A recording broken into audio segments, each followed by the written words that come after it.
Call Allah, Wahawa, La Yahweh, Ba'asham Yahweh Shah, Ba'asham Wahak Wadash, Daban Sadel, the Apostle, the Great Millstone, rule well, and what Ta'ala's his knowledge. Salutations to you, fellow laborers, is doing the work of true sincerity. Shalom to you, and shalom to the few Akwap that believe as well. The brother Hardab can point back at you with another lesson. And this from blacklistednews.com, the source being The Hill. It's a great title because it's dated July 26, 2022. It says nearly 1 in 3 Americans say it may soon be necessary to take up arms against the government. So this is something that's big that was in the news, the mainstream news media, and it got swept aside. It says a majority of Americans say the U.S. government is corrupt, and almost a third say it may soon be necessary to take up arms against it. According to a new poll from the University of Chicago's Institute of Politics, 2/3 of Republicans and independents say the government is corrupt and rigged against everyday people like me, according to the poll, compared to 51% of liberal voters. 28% of all voters, including 37% of gun owners, agreed it may be necessary at some point soon for citizens to take up arms against the government, a view held by around 35% of Republicans and around 35% of independents. 1 in 5 Democrats concurred. So, man, this is a big deal. This is a huge deal. And that's something that's um, in the near future, because according to scripture, there's going to be civil unrest. So it says, 2nd Ezra 15, and starting at verse 1, it says, Behold, speak thou in the ears of my people the words of prophecy, which I will put in thy mouth, saith the Lord, and cause them to be written in paper, for they are faithful and true. So the words of prophecy is the number one thing, right? We push prophecy, right? As far as in our videos. Verse 14 says, Woe to the world and them that dwell therein. Because what that article is telling you is that civil unrest is coming. If you don't know what civil unrest is, let's go to the online etymology. See, can we get it? Civil unrest. Or I should say civil disorder.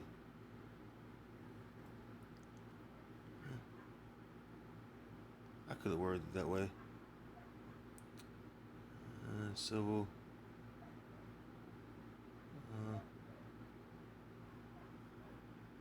Let's type in disorder, see what we get. Alright. Disorder.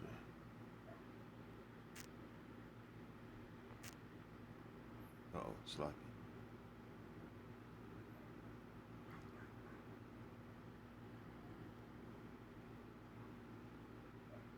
Civil disorder. Well, disobedience, same thing. I guess you can. It won't bring up disorder, but it says civil disobedience. It's not telling you. Okay, here we go. It says a group's refusal to obey a law because they believe the law is immoral, as in protest against discrimination. So that's what civil disobedience is. Civil disobedience is the same as civil disorder. Same thing. It says from Google, the refusal to comply with certain laws or to pay taxes and fines as a peaceable form of political protest. So they're telling you exactly what it is. So, which is an example of civil disobedience. Among the most notable civil disobedience events in the U.S. occurred when Parks refused to move on a bus A white man tried to take her seat, which that's mild. Mild civil unrest would be, or civil disobedience would be like rioting. All right, when things lead to, the highest would be rioting. That's when you got civil disobedience, right? So let's go back to the scriptures, and this is what's coming to America. All right, I'm coming to America near you. Second Ezra 15:14. Woe to the world and them that dwell therein, for the sword and their destruction draweth nigh. And one people shall stand up and fight against another, which it says, and swords in their hands. Yeah, that's a civil disobedience, civil disorder, same thing. It says, for there shall be sedition among men, and invading one another. They shall not regard their kings nor princes, and the course of their actions shall stand in their power. And that represents the government. They should not regard their kings or princes. That's the government. You see? And this is what's coming, all right, to so-called America. Civil disobedience. Because of why? Everything that's going on in this place, even the Edomites are starting to, being concerned about what's going on. And these are straight up signs that that this place is finished. Second Ezra chapter 9 and verse 1. Remember, real quick, they had a civil war in America. All right, and that ended up pretty bad. So this time around, it's going to be even worse than before, because we're at the end of Babylon the Great. Second Ezra 9, and starting at verse 1, it says, he answered me then and said, measure thou the time diligently in itself, and when thou seest part of the signs pass, which I have told thee before, then shalt thou understand that it is the very same time wherein the highest will begin to visit the world which he made. Therefore, when there shall be seen earthquakes and uproars of the people in the world, then shalt thou well understand that the Most High spake of those things from the days that were before thee, even from the beginning. And that's what we're pretty much doing. We're watching prophecy play out before our very eyes. Those of us that our spiritual eyes are open to this knowledge, we see what's going on clearly, because we know that the Most High is getting ready to destroy Esau's kingdom. And so it's befitting that these things are going on. See? So,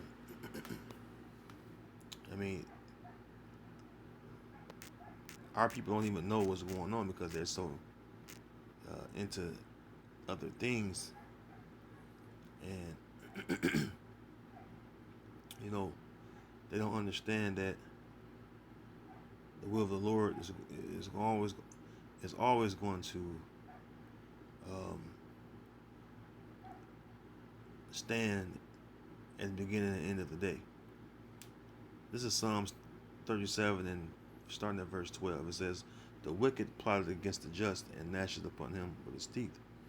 The Lord shall laugh at him, for he seeth that his day is coming. And we're watching this day come. That's through the spirit and power of Yahweh Shai, we see Esau's day coming, because he's the wicked. All right, Esau, Edom, the so-called white man. Okay? And we're watching this arms. I'm sorry, we're watching this I said arms. We're watching this kingdom go to an end, or come to an end. Okay? It's nothing. Hey, it's nothing that Esau can do. It says, let's jump down a bit.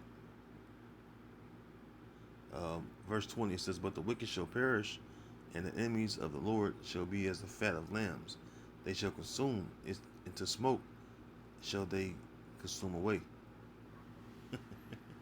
So that fire is is, awaiting you, Esau, to say the least. Okay, to say the least. It was another precept I wanted to grab. Slacky.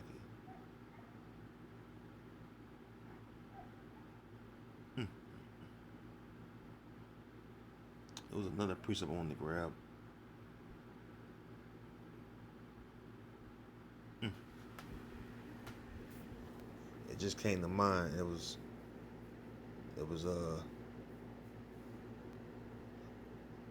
similar to that.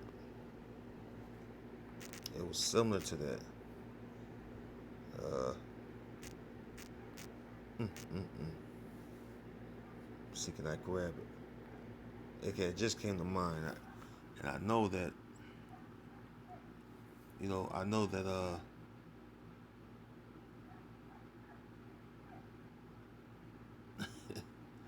I know I had it right in my mind.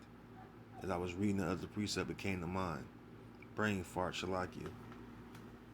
But I'm gonna continue on with the lesson. All right, because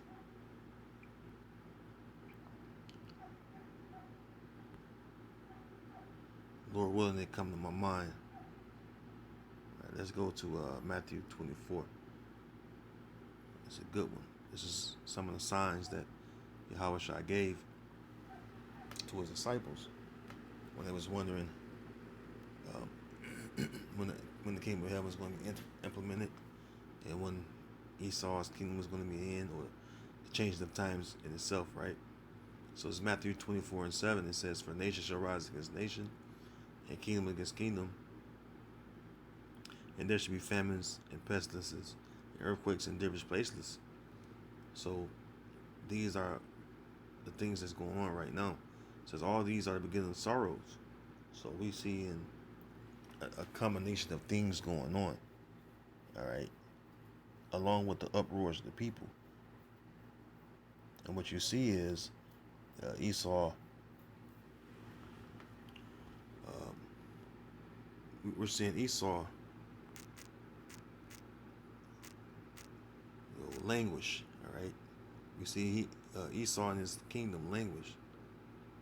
All right, in fact, I think it just came to me.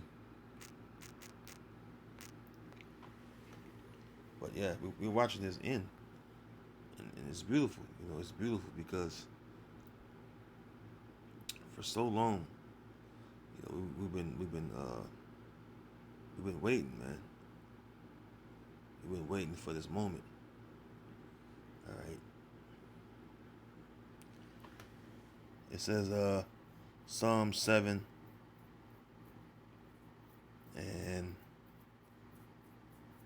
16 says, "His mischief shall return upon his own head, and his violent dealing shall come down upon his own pate." Because you gotta remember, America was built upon violence, so it's befitting that it go out by violence. All right, very violently. All right, because that's what the will of the Lord is. All right, the Lord allowed Esau to build his place up, and it was built upon violence, and so it's gonna go out the same way it was built. All right, it's nothing that Esau can do about it. All right, let's go to Revelation 18. Here you go, right here, Revelation 18 and 21. Matter of fact, let's start up a bit. Revelation 18 and 20, it says, "Rejoice over her, thou heaven, and ye holy apostles and prophets, for the Most High hath avenged you on her." Who's that talking about? Babylon the Great. That's why everything is getting chaotic out here, Verse 21. "And a mighty angel took up a stone like a great millstone, and cast it into the sea, saying, Thus with violence shall that great city Babylon be thrown down, and shall be found no more at all." So there you go. Thus with violence shall that great city Babylon be thrown down. Why do you think Edomites clutch their guns the way they do? A lot of citizens in America are nervous about what's coming because they know that civil unrest or civil disobedience is on the rise.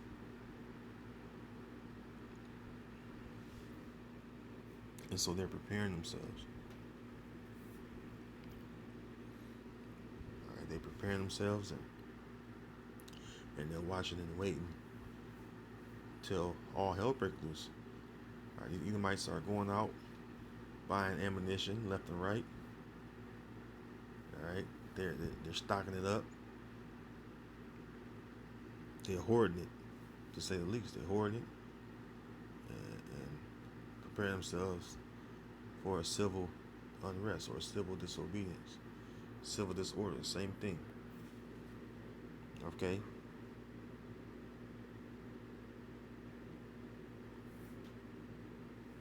And it's not going to stop. It's going to get worse and worse and worse as the day and the week and the month go by. So with that, Lord willing, you will edify until next time. Shalom.